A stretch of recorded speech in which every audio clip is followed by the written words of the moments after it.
you for staying with us on the conversation.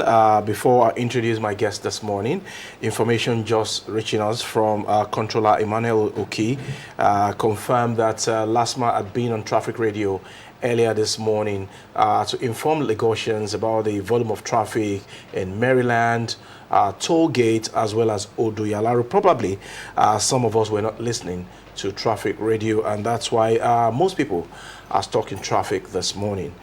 So back to our conversation now. The Nigerian business environment is a very difficult one to operate in, and it comes with different kind of challenges, from limited access to funds, inadequate infrastructure, power, and of course inconsistency when it comes to the policy of government. And time in, time out, I've seen entrepreneurs in the country lament about the difficult terrain of business in Nigeria. So this morning, we'll be looking at some of the factors responsible for the harsh business environment that we have in the country.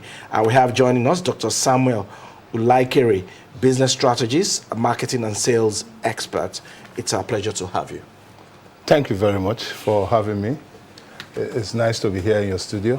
I hope you didn't taste out of the traffic this morning. I did a little bit. I did because I came from a very far place, the other side of Lagos, or we call it those of us living near Lagos, not necessarily in Lagos. Okay, I know you have been in the Nigerian business environment for a while. Tell us, how difficult is it to be an entrepreneur in Nigeria? Well, I'm trying to say where to start from. I've been in paid employment. I've been an entrepreneur myself, and I've been able to transit from not just being an entrepreneur. Now I teach. Okay. So we just discuss it. And Nigerian business environment is challenging, no doubt, but at the same time, there are numerous opportunities. And the entrepreneurs that we have in this part of the world, due to our resilience and all of that, I think they are doing well. There are opportunities that they try to cash in. And I think for us, I would say there's hope for our own sector, for the country, for our young entrepreneurs, especially for those that are tech savvy, regardless of all the challenges that you see. But Nigerians, with our resilient nature, will find a way of creating something out of nothing. So I would say I'm optimistic. Nigerian environment, business environment is good. Okay, it's good that you're very optimistic, but then can you identify some of those problems impeding the growth of business, especially MSMEs in the country? There are several, from the poor infrastructure, not very good enabling environment, but at the same time lack of finance. But for me, the most important is inconsistency in our policy execution. That's on part of government? Yes, on the part of government. Entrepreneurs are not really scared of regulation. What they are scared of is inconsistency. That is the problem. So if we can be consistent with our policies, then why not? Take, for instance, tax, multiple taxation. For the young entrepreneurs, you have a small shop. The next thing, you have people from local government, you have people from state. There's even a new one now called the area. And, I mean, you must pay something for you to do any kind of business. Not talk of those in logistics. For every point, their money is being paid. Pay something. Then beside that, we've had, of course, the exchange rate challenge, which we see every time. But at the same time, there are opportunities for me. There are opportunities for Nigerian entrepreneurs, because regardless of, you still see some that are still doing well and still surmounting whatever challenge that we have. They thrive under whatever circumstances. Okay, what about power then, access to funds? Because even when you have access to funds or you get loans, you pay in double digits, and that's affecting MSMEs from growing. One of the major challenges for entrepreneurs themselves is not about access to funding. It is about financial discipline. Our entrepreneurs, how many of them are financially disciplined enough to be able to separate money for scalability and money for personal use. Separate your business. The successful entrepreneurs that we have today, you can see that they focus on the business rather than the personal aggrandizement of wealth. Because there's one thing for you to grow wealth. How is it sustained? Is another. So for me, it is not just having access to finance, but it has to do with financial discipline. That is what I think. Financial discipline. Yes. All right. Earlier, you raised the issue of multiple taxation, and I feel that the new tax law should give you hope that those challenges of multiple taxation are going to be addressed from next year, 2026. Does that give you hope? Absolutely.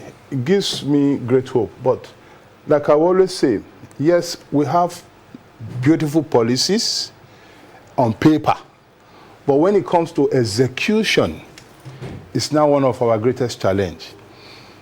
We've seen over time in this same country where previous government with good policies, laudable policies come on board, then we have new people or set of parties in power, they change those nice policies, execution becomes a problem.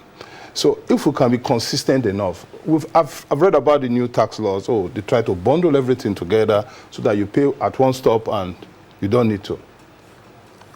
Monitoring will be another problem.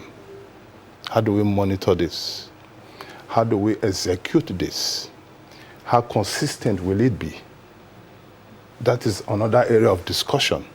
So let us wait and see. I see light in the end of the tunnel, but again, we can speak about this once we have started, and let's see how it goes. But again, for me, just please, let's be consistent with our policy when it comes to execution and what we want to do. Government have good intentions, no doubt, but how consistent are they when it comes to execution and policy guidelines?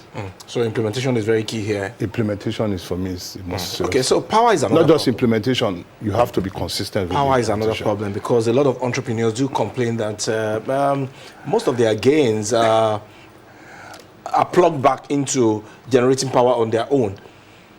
Power has always been a problem in this part of the globe. But at the same time, that creates another opportunity for entrepreneurs.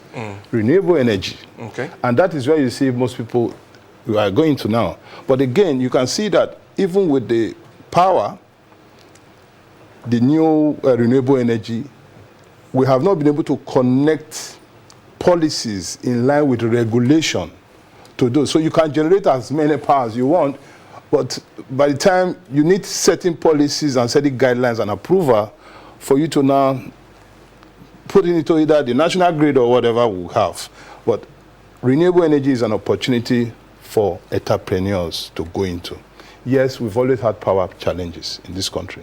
Even recently I read that even our own Aso Villa is trying to get the renewable energy so that they can address some of their own domestic power needs. But power is an issue. You know, power is in different sectors. There's generation, there's distribution, metering, billing. You know, now we have what they call different bands.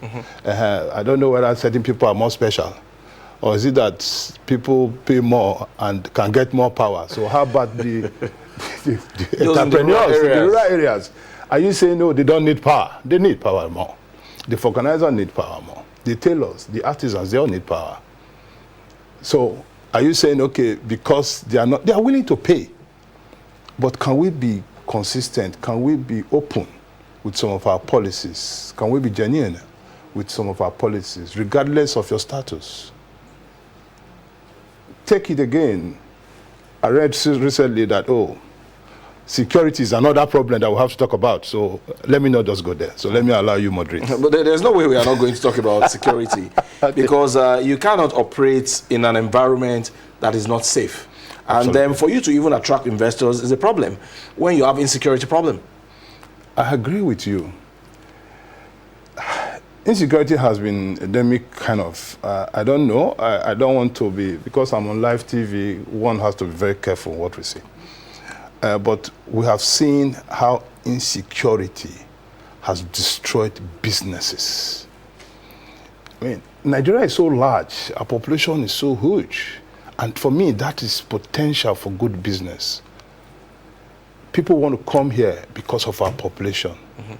Population translates to wealth. But because of the insecurity, you now see that it's only a few places, like Lagos. Why do you think the population of Lagos is exploding? Because it's relatively safe to do business here. But step out of Lagos. Recently, I read somewhere that even the security agencies are now monitoring their own agencies to be sure that the directive and policy statement that was issued by the authorities are being followed. So it's not a question. Is it that from the hierarchy of the security agency that follows others, unlike you and I, that we see honorary memo and we follow it? But now they have to monitor them to be sure that what the directive the IG has given is being followed in totality. But that is for another day discussion. However, insecurity is a problem with businesses and entrepreneurs because let's look at agribusiness, for instance. I mean, look at the value chain of agribusiness. You can't be doing agric, even if you try to do it in a concrete jungle like Lagos. You still have logistics, you have the value chain, you still have to move to the market. We've seen cases where people bringing in agricultural product from Kwara and all the rest are being attacked. I don't know how many very rich people get into public transport to travel. And you see, I read them that they will just carry a whole bus and everybody inside out. And the next thing they start demanding for money. It's really a problem. So everybody now moves out of rural areas and we're all in the cities.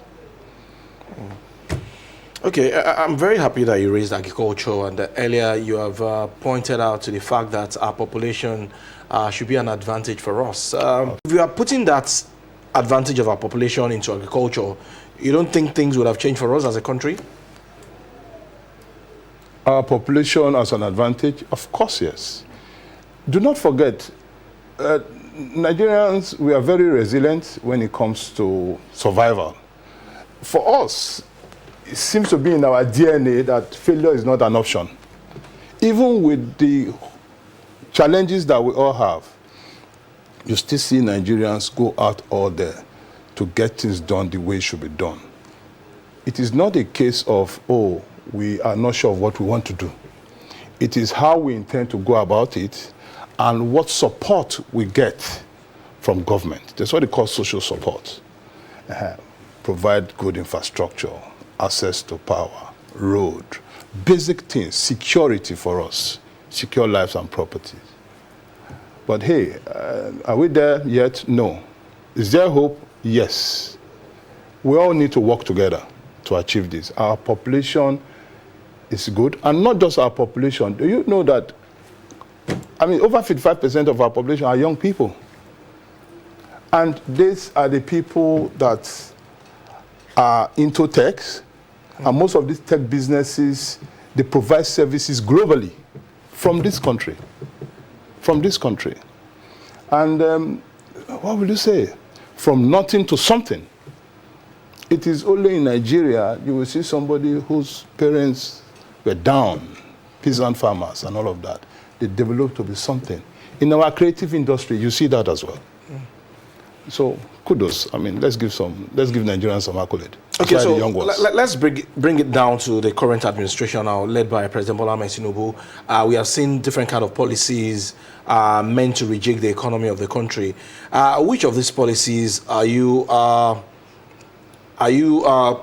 satisfied with, and gives you the hope that at the end of the tunnel there will be light for businessmen and women in the country? I sympathize with the government of today, but I can see good intention, no doubt. We know when they came in, how bad things were, especially with our foreign exchange, which affects most Nigerians, because it's not about, okay, once you have high cost of production, which is directly linked to high foreign exchange rate, but that has been stable for a while. The magic they did, fine. One of the policies that I like you mentioned, is the foreign exchange policies that they came in with, which is good. We can see the taxation too is equally good because we have so many there are people or set of persons that either undertaxed or not taxed at all. Even we have seen now how it's been trickled down into the creative industry, because we've seen that in the creative industry, not all of them pay tax and all of that. So the taxation policy for me is one, the FX policy is another, and rejigging the economy. But the only part that I really want them to take care of this insecurity, if they can, we will attract a lot of foreign investors. And once there are foreign investors, when there are factories, there are employment. When there are employment, the value chain is huge. We have a lot of entrepreneurs that will take up on things to produce things. Are you aware that today, most people abroad, not even Nigerians, outside Nigeria, they come here to make their dresses. Our local fabrics are selling wide. Fashion, good. Creative industry, brilliant. Innovation, lovely. Tech, we are there. Especially for the young ones. Our young guys are really doing marvelous things. So I believe some of this policy of government is actually directly helping the young and Nigerians grow, and entrepreneurs in totality grow as well. Okay, 60% of our population is youth, and when you look at the data released by the National Bureau of Statistics, majority of them are still not employed. They are still not meaningfully engaged, and that's why you see them involving themselves in one vices or the other. So what should be the policy direction of this government towards addressing unemployment and create manufacturers, businessmen and women? Most entrepreneurs, especially the young ones, that you see today, is not by choice. It's by necessity that you see them going into entrepreneurial ventures, and which is good on its own, because, I mean, the most contributors of the GDP are the entrepreneurs, really. They create the value, they create the work, they create the jobs. No matter how small and minute that you have, so long as you're able to employ 2, 3, 4, 5 persons to do your business, you'll be contributing to the GDP of the country. For policies to guide I think it's more of encouragement than destruction or arrest or realignment of these energies that the young people have. Some will say, oh no, they are doing something bad, or they are that. No. Put them together and look at what is it that they want. Policy direction, social services provision and all of that. And give them that enabling environment. I think Nigerian youths will thrive. And government needs to help them. Power, security, multiple transactions. You see somebody, he's doing something well and he's becoming known, or he's trying to thrive in his business, then everybody bounces on him. You have to pay local government, you have to pay this, you have to do this registration, you have to, all kinds of regulatory requirements. Lump them into something and say, pay this, and give them that opportunity. They will run and fly with it. I can assure you. I've seen some young people, very brilliant Nigerians, around this country that can turn things around. Let's take agribusiness, for instance. At the time, we were told that certain products cannot grow in the southern part of the country, isn't it? But now you see young people grow things like cucumber, tomatoes, pepper, Ginger, all around Ogun State, Lagos State, in the small, behind their houses, small piece of land that their parents left for them. And they monitor these things and they put them in sack. I see them, most of them with dreadlocks, even on social media. They say they take their goods to the market themselves. Some plant crops that they don't even know, they've never tested, but they just want to try it out. Like you said, ginger. And that is necessity for me. So at times, entrepreneurial drive is not necessarily by choice, but because, like you said, no unemployment. You don't want to sit down. There are fewer white-collar jobs these days. You need to know somebody for you to get employed in any of these processors that you see.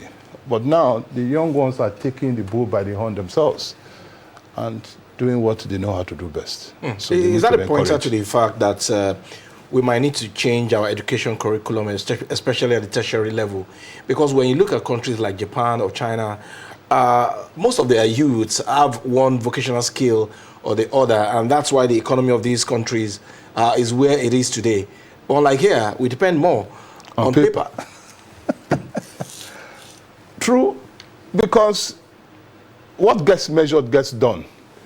What do you reward?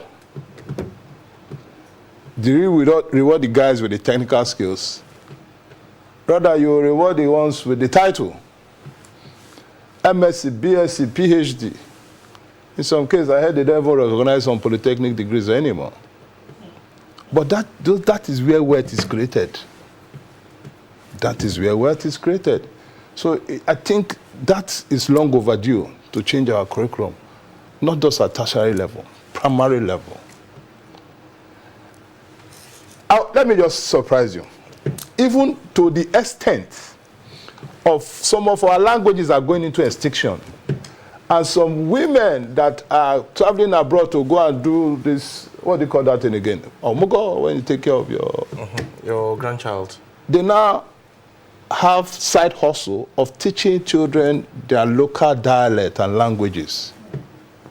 It's an opportunity. So why not teach them and explain how these things are produced in their local dialect from the beginning? Most things need to change. You see, necessity is the father of invention.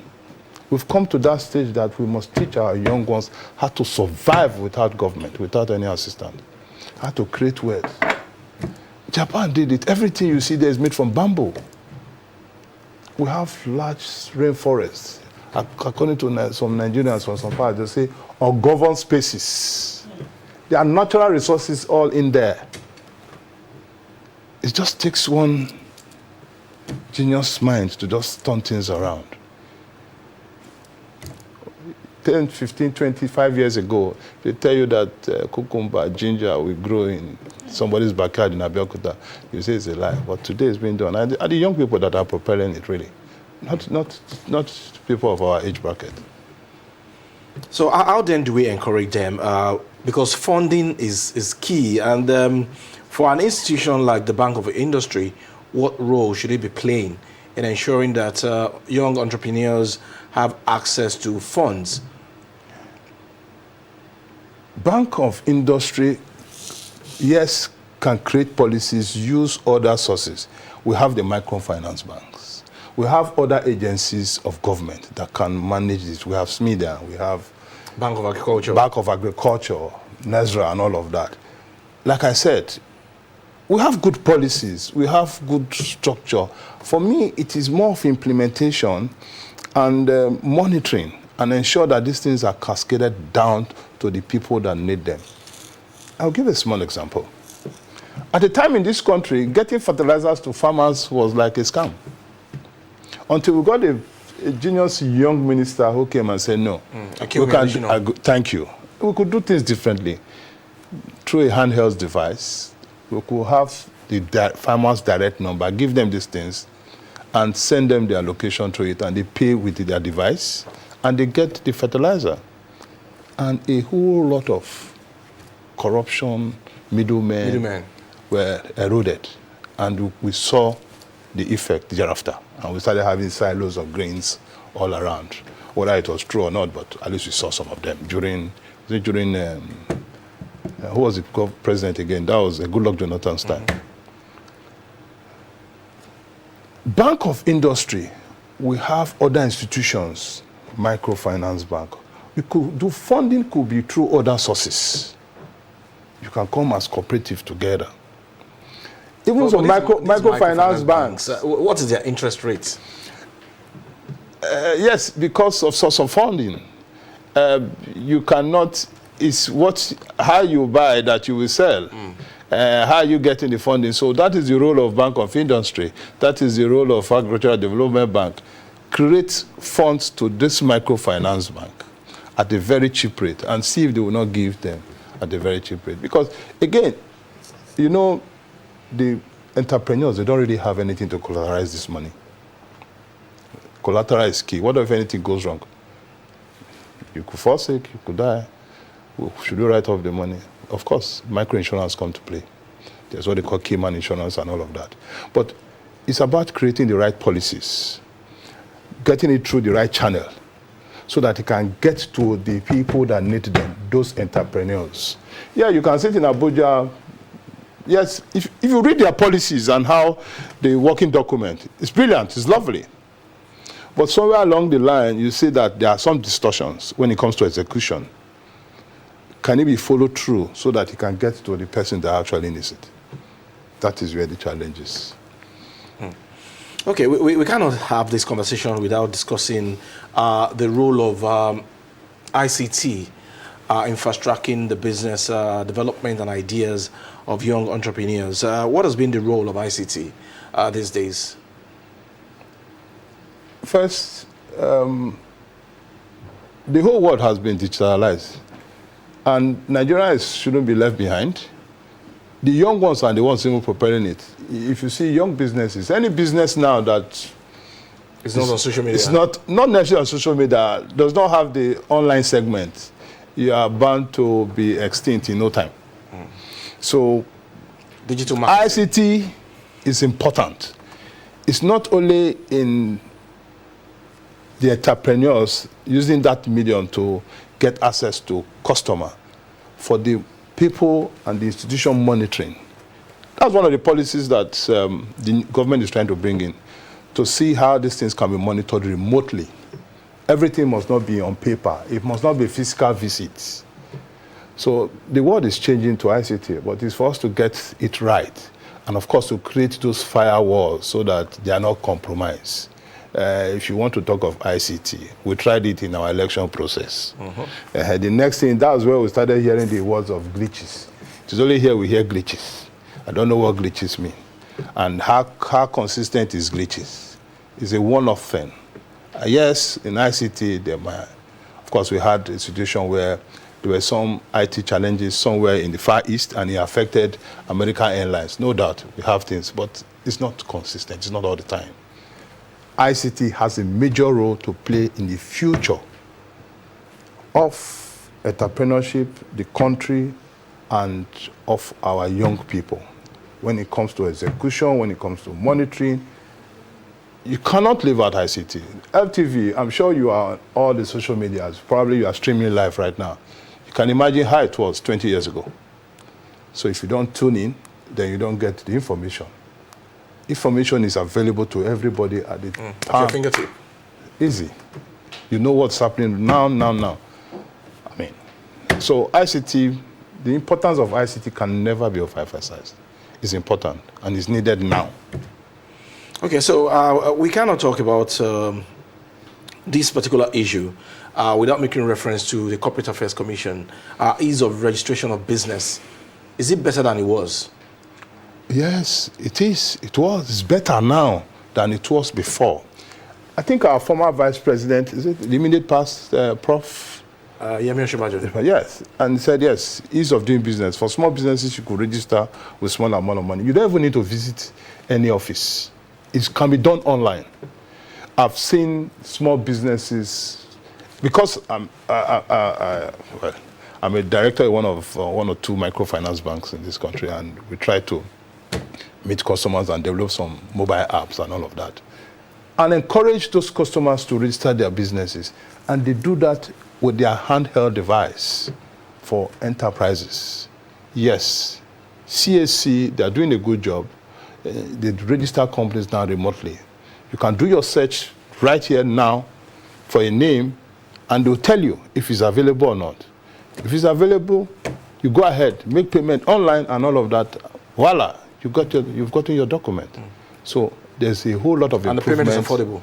Yes, it is affordable. It is affordable. It's not expensive. It's affordable.